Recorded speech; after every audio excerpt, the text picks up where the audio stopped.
नमस्कार। खबर लाइव में आप सभी मैकेनिक भाइयों का स्वागत है। आज के एपिसोड में जानिए कौन से नए इलेक्ट्रिक गाड़ियों में इस्तेमाल होने लिथियम आयन बैटरी के लिए, कौन सी है भारत की सबसे सस्ती इलेक्ट्रिक स्कूटर्स, और कैसे भारतीय एनकैप टेस्ट बताएगा गाड़ी की सेफ्टी रेटिंग को। और आगे जानिए कैसे महिंद्रा की नई स्कॉर्पियो एन दे रही है टक्कर टाटा सफारी को अपने नए फीचर्स के साथ। और जरा हटके में जानिए टोयोटा ने निकाली ऐसी कौन सी कार जिसको चलाने के लिए टॉयलेट के वेस्ट को फ्यूल के रूप में इस्तेमाल किया जा रहा है। इस हफ्ते की हेडलाइन न्यूज।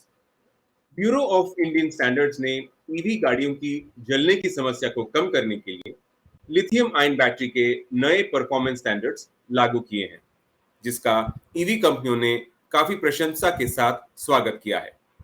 इस नए स्टैंडर्ड में बैटरी के परफॉर्मेंस, बैटरी पैक में इलेक्ट्रिक फंक्शंस और हाई एनर्जी या हाई पावर एप्लीकेशन में इसकी परफॉर्मेंस को टेस्ट किया जाता है।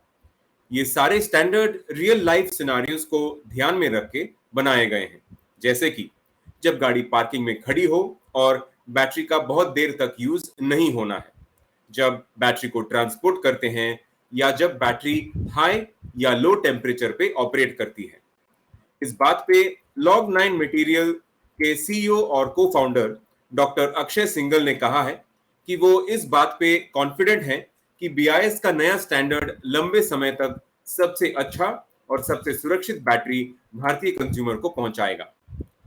आपको बता दें, Log9 मटेरियल एक एडवांस्ड बैटरी टेक्नोलॉजी की कंपनी है जो बेंगलुरु में स्थित है। हाँ, ये सही है कि BIS के नए स्टैंडर्ड्स बैटरी के परफॉर्मेंस में बदलाव ला सकते हैं और गाड़ी की आग लगने की समस्या को भी दूर करने में काफी हद तक सक्षम हो सकते हैं। अब आगे बढ़ते हैं अन्य खबरों की तरफ। भारतीय ऑटोमोबाइल मार्केट में इलेक्ट्रिक स्कूटरों की संख्या लगातार बढ़ रही है और साथ ही में उनकी रेट भी।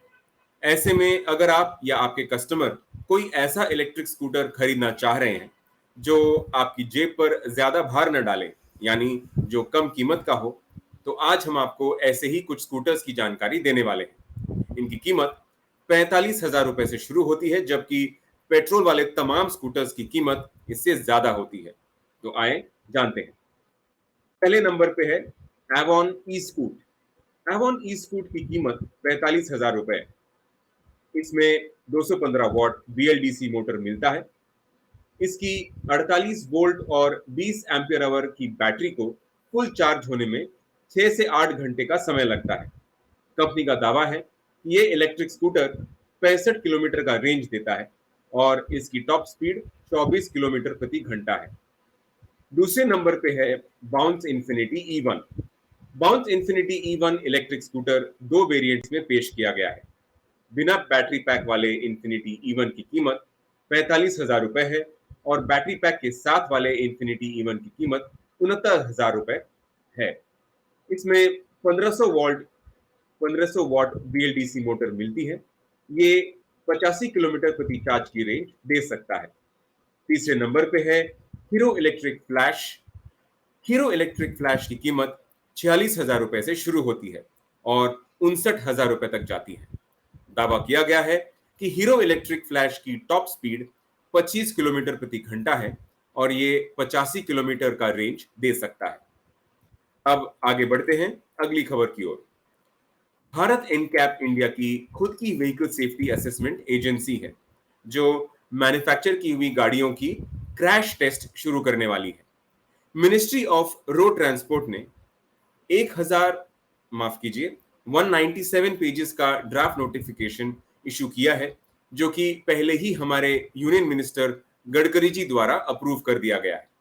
उन्होंने कहा है कि ये टेस्ट जल्द ही अगले साल अप्रैल में शुरू हो जाएगा।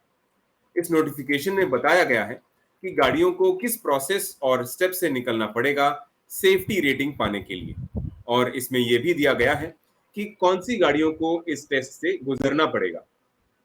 पहले गाड़ियों का क्रैश टेस्ट ग्लोबल स्टैंडर्ड्स के हिसाब से होता था, जो कि अब भारत एनकैप द्वारा होगा। भारत कार सेफ्टी स्टैंडर्ड्स को ध्यान में रखते हुए कार क्रैश टेस्ट की स्पीड भी बढ़ाएंगी, क्योंकि अच्छी रोड के साथ तेज गाड़ियों का एक्सीडेंट होने के चांसेस ज्यादा है। मिनिस्ट्री ऑफ रोड ट्रांसपोर्ट ने बताया है कि जो ग्लोबल स्टैंडर्ड में 56 किलोमीटर प्रति घंटा पे कार क्रैश टेस्ट हो रहे थे, अब वो बढ़ा के 64 किलोमीटर प्रति घंटा कर दिया जाएगा।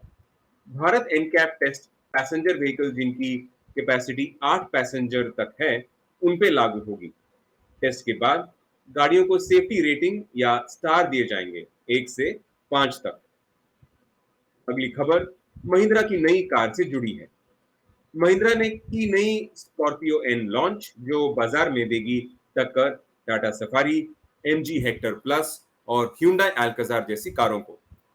इनमें से स्कॉर्पियो एन के खिलाफ सबसे मजबूती स्थिति में है टाटा सफारी नजर आती है।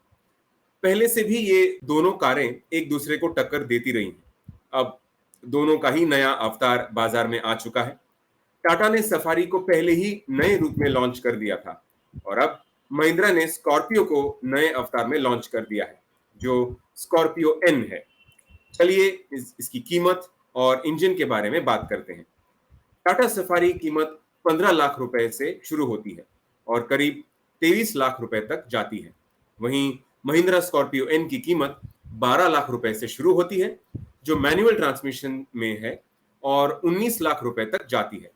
महिंद्रा की स्कॉर्पियो एन में पेट्रोल और डीजल दोनों इंजन विकल्प मिलते हैं, वहीं टाटा सफारी सिर्फ डीजल इंजन के साथ आती है। स्कॉर्पियो एन में 2 लीटर और 2.2 लीटर डीजल इंजन दोनों मिलते हैं।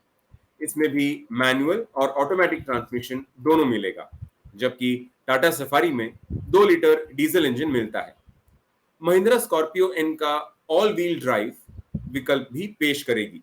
हालांकि उन वेरिएंट की कीमतों की घोषणा 21 जुलाई 2022 को की जाएगी। ये 5 वेरिएंट में निकलेगी: Z2, Z4, Z6, Z8 और Z8i। अब जानते हैं इस हफ्ते की हटके खबर। आपने पेट्रोल और डीजल पे चलने वाली गाड़ी के बारे में सुना होगा, और इलेक्ट्रिक से चलने वाली गाड़ियों के भी बारे में सुना है। पर जापान में टोयोटा कंपनी ने एक ऐसी कार निकाली है जिसका नाम टोयोटा मिराई है, जो कि ह्यूमन वेस्ट यानी टॉयलेट से निकलने वाली वेस्ट पे चलती है। इसका प्रोसेस बड़ा ही सिंपल है। वेस्ट वाटर ट्रीटमेंट प्लांट पे जहां गंदे पानी को साफ किया जाता है, वहां से सीवेज स्लज बनता है। आम भाषा में बताएं तो ये गंदा कचरा होता है। ये सीवेज स्लज माइक्रो ऑर्गेनिजम्स द्वारा ब्रेक डाउन किया जाता है, जिससे जिससे बायोगैस बनती है। ये बायोगैस में 60% मीथेन और 40% कार्बन डाइऑक्साइड होता है। फिर वर्कर्स इसमें से कार्बन डाइऑक्साइड को फिल्टर करके उसमें भाप मिलाने पर हाइड्रोजन और कार्बन डाइऑक्साइड निकलता है। आखिर में वापस कार्बन डाइऑक्साइड फिल्टर करने के बाद हाइड्रोजन निकाला जाता है, जो फ्यूल के रूप में इस्तेमाल किया जाता है। अमेरिकी इंजीनियर मार्क मेलाइना ने बताया है कि ये टेक्नोलॉजी कोई नई या एडवांस नहीं है। भारतीय गांव में ऐसे बहुत से बायोगैस प्लांट्स हैं जिससे इलेक्ट्रिसिटी बनती है।